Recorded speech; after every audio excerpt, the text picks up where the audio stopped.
Hello, everyone. Welcome to the Believe in Bengal podcast with Solomon Wilcots. And today we have a very special guest, PFF data analyst Brad Spielberger. And Brad, welcome to the show. Good to see you, my friend. How you doing? Yeah, great to see you. Thanks so much for having me. I'm doing well. Well, look, hey, we got to talk Cincinnati Bengals, of course, and we got to talk preseason. I don't like to overreact to a lot of things, Brad, that I see in the preseason. For me, what preseason really is about is evaluating your player, constructing your roster, and really getting your team ready for the regular season. So with that said, as we take a look at the Cincinnati Bengals, Joe Burrow's not playing once again in the preseason. So we got Trevor Siemian, we got Jake Browning, and they're leading an offense where both quarterbacks have combined for 5 turnover-worthy plays, 3 interceptions in 2 preseason games, and only 1 scoring touchdown drive. So should the Bengals be shopping for a backup quarterback? I think it's a great question. I think the biggest thing we've seen across the NFL the last couple seasons is if you are a true contender, you probably do want to have that position solidified, right? Because especially now in a 17-game season, you mentioned Joe dealing with the calf. He had the appendix last year, obviously played through it, but I think we see now how it impacted his game the first couple of weeks. Your quarterback might miss 1 or 2 games, and especially in the AFC and the AFC North division, every single game matters. So if a quality backup can maybe swing literally 1 game, it might make a huge difference in terms of seeding in the playoffs, even just making the playoffs.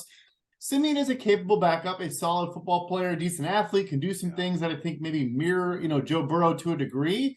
But yeah, if a good backup comes around, Teddy Bridgewater just gets signed in Detroit. If there's still a guy out there, they should consider it because it is an important position in today's NFL. Hey, look, all we have to do is go look at last year's Super Bowl winner in Kansas City. They're in the divisional round playoff game against Jacksonville, right? Jacksonville is head-to-head. They take a hit to Patrick Mahomes. He has to leave the game. He's in there getting an MRI on his ankle. In comes Chad Henne. That's right, Chad Henne on a 90-plus yard drive for a scoring drive and a touchdown. You can't tell me the Chiefs are not in that Super Bowl playing in the Super Bowl without Chad Henne, as good as Patrick Mahomes was 1 year ago during an MVP season. And look at the Philadelphia Eagles, too. They didn't quite win the game, but if you remember, Gardner Minshew had to play against Dallas, Christmas Eve night, put up 34 points, I think it was, and barely lost by a score. But imagine if he does beat the Dallas Cowboys in the division and that game ended up mattering. It is an important spot for sure. So if we were to just not overreact to the first 2 preseason games and look at the quarterback play or maybe the lack of production on offense, because I got to believe Zach Taylor, being the coach that he is, he's a former quarterback himself, and he runs this offense. He expects more out of this offense because we're going to talk a little bit later about some of the surrounding pieces on this offense.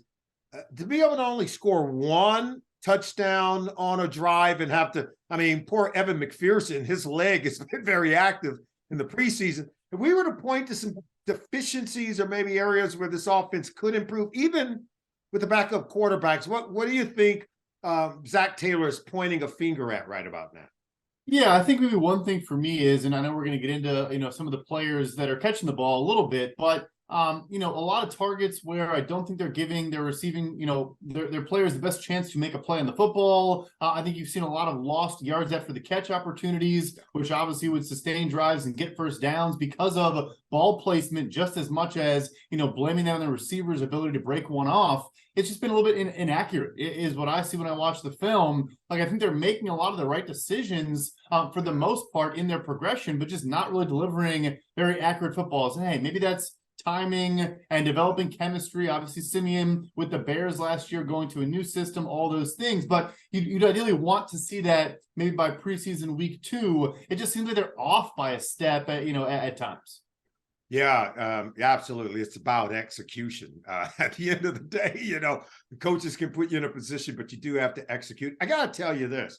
I love this Bengals coaching staff, and I love the way Duke Tobin has constructed the roster. As good as they are at the wide receiver position, most teams would kind of leave it alone. Hey, we're okay there. But they draft 2 wide receivers. And maybe the one that they drafted later from Princeton, Andre Yosivage, I have to say that and say it correctly. But this guy is incredible. I mean, he comes out of Princeton. He's got the height. He's got the pass catching radius. And he's been targeted 10 times in each one of their 2 preseason games. So they clearly are designing an offense where let's try to feature him. Let's see what he can give us. And he's responded. What have you seen from him?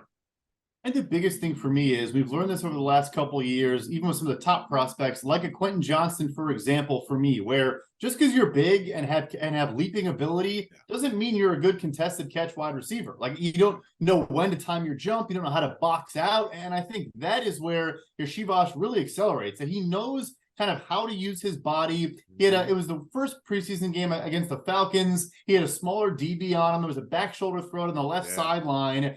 And it was like there was only one guy coming down with that football, because I think he just knows, the nuances of playing in that style. That's what stuck out to me. He is a solid route runner, has created some separation as well, but it's the big body and how to actually use it that sticks out on tape. I think he's paying attention to T. Higgins, who has been quoted often as saying it's not a 50-50 ball, it's 80-20, right? Yep. T. Higgins is incredible. I go over to practice, Brad, and I'm watching Jamar Chase, T. Higgins, and obviously Tyler Boyd, and Joe Burrow's not practicing. These guys are working as hard as if he were practicing. They're working as hard as if they're getting ready for a regular season where they get to put up some huge numbers. And you could see the competitiveness just driving these guys to go ahead. And they're not taking days off. It's hot, it's humid, and they're out there putting in work. How do you think that's rubbing off on the young wide receivers, Andre Yoshivash and Charlie Jones?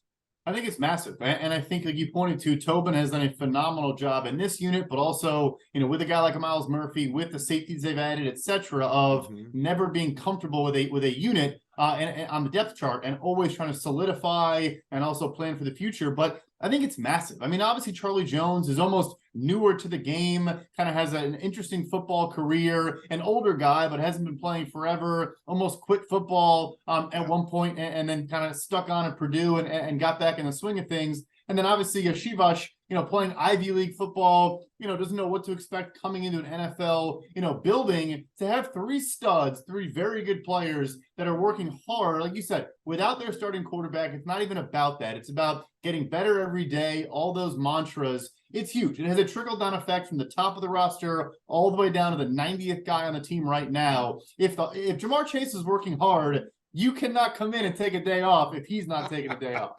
I got to tell you, Brad, also while attending practice last week, DJ Turner taking almost every rep in single coverage, whether it's in one-on-one or 7-on-7, even in team drills, going up against Jamar Chase and holding his own. What was the data that you saw on DJ Turner in Michigan that would have led you to believe he's going to be able to come in and potentially play right away? I'm not saying that that's what's going to happen, but based on how I'm watching him compete in practice, the fact that he runs a 4.240, was the fastest player at the combine. I'm telling you right now, he's not going to be sitting for very long.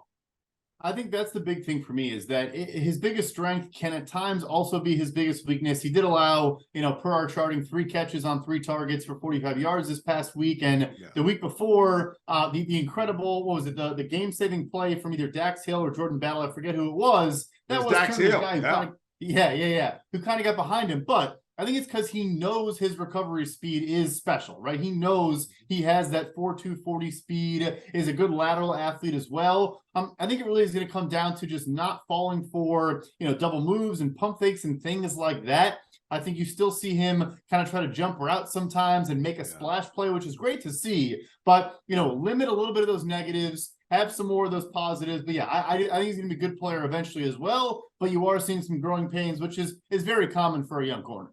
All right, let's talk a little bit more about the defense. And again, this is not about overreacting to 2 preseason games. We know the Bengals are going to be very good on offense. I think they're going to be very good on defense. They have to replenish some of the experience lost at the safety position on the back end. And I think we're seeing some good depth being added to this defense when it comes to the pass rush. But I want to ask you this. How do we assess a defense that has really already had 5 sacks, in their first 2 preseason games. They forced 4 turnovers, which you absolutely love. But that kind of masks the fact that they've allowed the second highest yards per play, 6.5 yards per play during the first 2 preseason games. And they've allowed the most explosive runs of 10 yards or more than any other defense through the preseason as well. So how do we balance what we're seeing right now on defense? Yeah, I mean, I think the biggest thing, to go back to Tobin's, moves over the past couple of years, trading for BJ Hill with the Giants and sending Billy Price and getting, BJ Hill is, in a 7th round pick, I want to say it was, is one of the better trades of the last several years across the NFL, because I still do think there is the issue of, outside of him and DJ Reader, there are some question marks along the interior of this defensive line, in particular against the run. And I think you do see, Jermaine Pratt is a thumper, kind of a throwback, old school linebacker that fills up, makes a lot of that not be as bad as it could be. Is probably why he's still in Cincinnati, getting the deal this offseason that not everyone saw coming. And obviously Logan Wilson gets the extension as well. So that still jumps out to me. They've obviously drafted a lot of players there in kind of the mid rounds. They've tried to figure it out. But outside of those 2, there are some questions up the middle against the run. And I'm not sure if that changes with the guys in the building right now. Maybe you add, you can find a cheaper nose tackle or a cheaper guy like that, the trade deadline, or, that is a position we always kind of see under the radar get moved around when teams realize, hey, we're a contender, but we can't lose games because people are keeping our offense on the sideline by sustaining these long drives and running the ball down our throat. Yeah, I tell you what, their ability to come up with timely turnovers seems to be good. And, it's kind of unreliable to be able to anticipate or expect sustainability when it comes to getting turnovers. Now, I was a tried and true believer in that until I saw the Dallas Cowboys lead the league in takeaways each of the last 2 years, right? Dan Quinn's got something in the water down in Dallas, but the Bengals, that's something that I think they can do a little bit better than what they did in 2022. And we've seen them come away with these timely turnovers. Is that something that's encouraging, but yet you need to see more? Yeah, like you said, I mean, I think you can still create more opportunities for yourself to then get the turnovers, right? So obviously, like you said, it is kind of unstable year to year. It's remarkable for Dallas to lead the league back-to-back seasons, just not something we see. But, when you're generating a ton of pressure and you're blitzing, and now I think the big thing for me is getting Trey Hendrickson and Sam Hubbard off the field a little bit to get Miles Murphy in the rotation, where every guy is fresher and can actually be more efficient on a snap-by-snap basis. I think it's huge. I think they do, I think it's not just by accident. I think Lou Anarumo is doing things both on the back end and up front that is going to create more opportunities to turn the ball over. I like the young safeties and Nick Scott back there as well. You have good ball skills, all 3 of them. So I think you will see it, but you just can't rely on it necessarily. Before we move to the pass rush and some of the young guys, I want to talk about some of the pieces that they've added. I want to get your thought on the secondary as a whole. They're losing 3 of their 4 starters from a year ago. Even though I think no one's really lamenting the loss of Eli Apple, respectfully, but Cam Taylor-Britt was phenomenal in his rookie season in the second half of the year. You lose someone like Chidobe Awuzie, man, you're really are up against it. But he looks like he's back. I've seen him out there on the practice field. He's going to be 100%. But they have some depth. They bring over Nick Scott as a free agent player from the Rams. We talked about Dax Hill. Tyson Anderson has looked good in the early part, and we already know Jordan Battle is a guy that came up under Nick Saban from Alabama. They've got some young pieces. Now, the experience needs to be there, but speed on the back end and guys who played a lot throughout their collegiate career. What are you seeing with this secondary? Because Lou Anarumo runs as much combination of man and zone and split coverages that I think confuses quarterbacks as much as any defensive coordinator in the league. 100%. And I think you saw, for me, the number one takeaway here is you saw Cam Taylor-Britt get more and more comfortable in this defense as the season went on last year, to where he was confident, he was talking trash. Like, you could tell he was more, like, he wasn't just trying to think of where am I supposed to be in the next play or what am I supposed to do. That became more second nature, and it let him just kind of play fast and physical. He really is. He's up in your face. I like him a ton. They play a lot of zone, but I do like him up in press, and when he can bump and run off the line. I think he's shown prowess in that regard. But yeah, a healthy Chidobe Awuzie is a massive, massive return. And then I do like that, the safeties in the back end. Nick Scott's versatile. He can come down and play in the slot if you need him to. He can do a lot of different things. Obviously, Mike Hilton, one of the better players in that spot in the entire NFL. But yeah, it's a great group. It's a talented, athletic group. And I think we will see, depending on matchups or things of that nature, Anarumo continue to dial up all sorts of different coverages. Oh, yeah. I mean, he keeps, offensive coordinators up at night. He's going to give you something different in the second half from what you see in the first half. The volume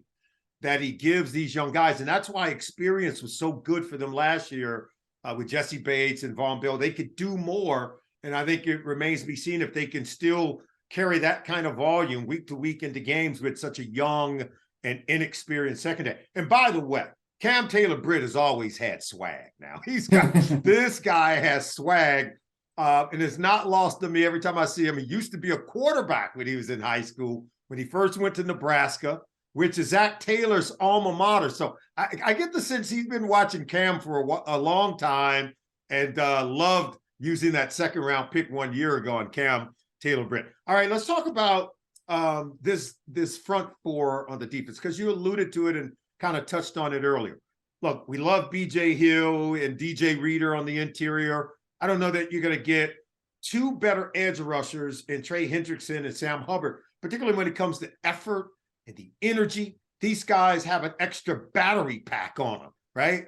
And so when it comes to those four, we feel really good. Help me to understand what you're seeing with the depth when it comes to just the pass rush, because I love Joseph Osai. I thought he was bringing it in the AFC Championship game. I know the effort kind of costs us a little bit, but I'll take that any day of the week. The coaches love Cam Sample because he could do everything. This guy, he brings it. But then there's some other young guys who are starting to make some noise. Raymond Johnson, Dominique Davis, and Miles Murphy, who's the first-round pick out of Clemson. And Zach Carter has the highest pass rush win rate in their very first two preseason games as an interior rusher, which is deadly if you can rush the quarterback from the inside. Absolutely, especially, BJ Hill and Reader are good players and can generate a pass rush, but neither, I think, would be coined as like a, pass rush specialist type player on the interior. So if you can add that element with Carter, who's a fourth-round pick from a couple years ago now, I think he looked good last year a little bit as well. He was in flashes, didn't play a ton, but I think you saw what they're building there. And then I'm super glad you mentioned Asai, because, of course, he's going to be remembered for a long time, probably, for the unfortunate penalty he took, but he was a problem during those playoffs. He was really consistently getting around the corner, generating pressure, utilizing, getting good matchups because of the other players they had, but actually taking advantage of it. And then for me, Miles Murphy, I think you're probably going to see him early on, really on early downs. He is a strong guy. And I think as a pass rusher, you saw him at Clemson at times, which I think is why he fell a little bit. Kind of just rely on the fact he was a better athlete than a lot of people. He's not super refined in his pass rush approach. I think you'll see more moves added. There was one or two times last year he flashed a spin move or did different things. You're like, why doesn't he go to that more often? But yeah, I think you'll see him on early downs and they'll build him up as a player over time. The tools are all there. I think refinement is just how you get him to that next level. Here's what we're seeing from Raymond Johnson, who I've talked with the coaches. They said this guy just keeps finding his way in the opposing backfield. He has the team's highest pass rush grade by PFF in their first two preseason games, 2 sacks, 5 total pressures, and a 17.1% pass rush win rate. And Dominique Davis has the second highest pass rush grade amongst these backup guys. So they're getting production there. And I agree with you earlier when you talked about needing to get better against the run. But when it comes to like pinning their ears back and getting to the quarterback, I think that's what they're looking for from this group. And I think they've gotten it so far in the preseason. Yeah, no, Johnson stuck out. I'd be lying if I said I noticed a bunch of Dominique Davis, but I had you do see Raymond Johnson jump out when you watch the film. And yeah, it does matter. Obviously, you want to get better against the run, but in this conference, in this division, if you can stop the pass and consistently, force the quarterback to get the ball out quickly, you're going to win a whole lot of football games with this offense. I'm going to tell you, pay attention to my guy, Zach Carter, Brad. Totally changed his body. He came in year number 2. Everyone's just looking, who is this guy? He's just got a new body. But you know, some players from their rookie year to their second year, they grow into that manhood or that body that they're going to have. I think it's a testament to the work that he put in. You're right. During the preseason, he played a lot of snaps last year as a rookie, and he showed that he could hold up. And now he's bringing more tools to the table. So I wouldn't be surprised if we get a pop out of him, because he is a hard worker, really bright guy, good young leader on this team. I want to thank you for taking the time to join us. I look forward to having you join us during the regular season here on the show, okay? Absolutely. Thanks for having me, Sal. All right. We want to thank PFF Brad Spielberger, just a talented data analyst, for joining us here on the show. Thank you for joining us also right here on Believe in Bengals on Bally Sports Ohio.